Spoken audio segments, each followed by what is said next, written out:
আসসালামু আলাইকুম। নতুন ভিডিওতে সকলকে স্বাগতম।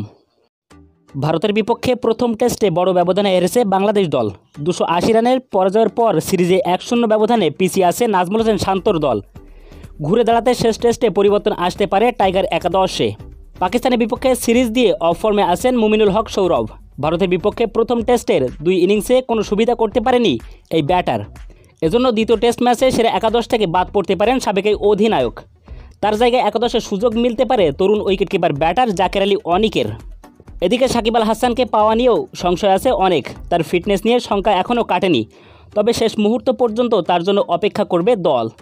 সব কিছু বিবেচনা করে খেলার মতো ফিট থাকলে নিশ্চিতভাবে একাদশে থাকবেন এই অলরাউন্ডার। তো বন্ধুরা, আজকের ভিডিওতে আমরা দেখে নেব ভারতের বিপক্ষে দ্বিতীয় টেস্টে কেমন হতে পারে বাংলাদেশের সেরা একাদশ। চলুন তো দেখে নিই এক নজরে। Number 1 Zakir Hasan, opening batsman. Number 2 Sadman Islam, opening batsman. Number 3 Najmul Hossain Shanto, one down batsman and captain. Number 4 Mushfiqur Rahim, middle order batsman. Number 5 Shakib Al Hasan, batting allrounder.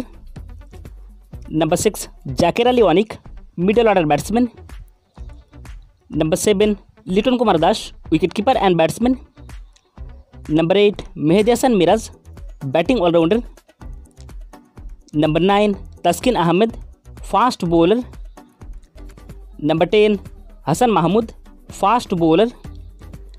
And number 11 Nahid Rana, fast bowler.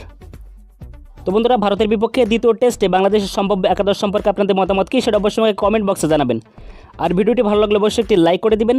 আর আপনি যদি আমাদের চ্যানেলে নতুন দর্শক দেখেন তাহলে চ্যানেলটিকে অবশ্যই সাবস্ক্রাইব করে রাখুন।